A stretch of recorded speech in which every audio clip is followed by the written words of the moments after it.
আমাদেরকে একটু জানাবেন মাজহার, যেহেতু তাপসী তাবাসসুম উর্মি প্রধান উপদেষ্টা ডক্টর ইউনূসের বিরুদ্ধেও স্ট্যাটাস দিয়েছিলেন এবং তাকে এরই মধ্যে ওএসডিও করা হয়েছে, রংপুরে যারা এই সকল বিষয় নিয়ে বিক্ষোভ করছেন তারা কি বলছেন একটু বিস্তারিত করে জানাবেন।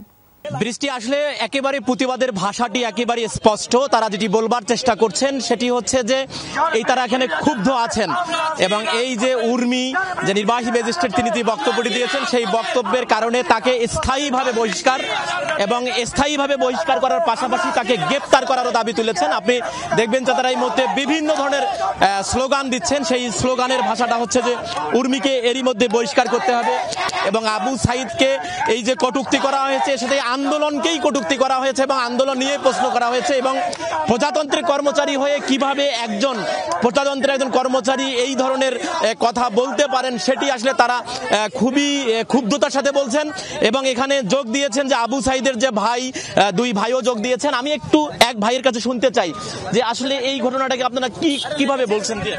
আসলে আবু সাইদের যে আত্মত্যাগ সারা দেশবাসী দেখেছে, আবু সাইদের আত্মত্যাগ সারা দেশবাসী দেখেছে, কিন্তু আবু সাইদ রে একজন সরকারি কর্মকর্তা আবু সাইদ রে সন্ত্রাসী হিসেবে আখ্যায়িত করেছে। আমরা এটার কঠোর বিচার চাই।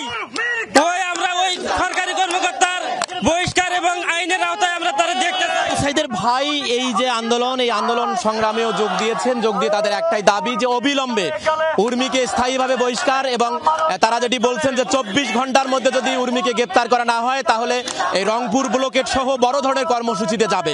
বৃষ্টি, শুনছিলাম আপনি বিস্তারিত করে জানাচ্ছিলেন, ধন্যবাদ মাজহার।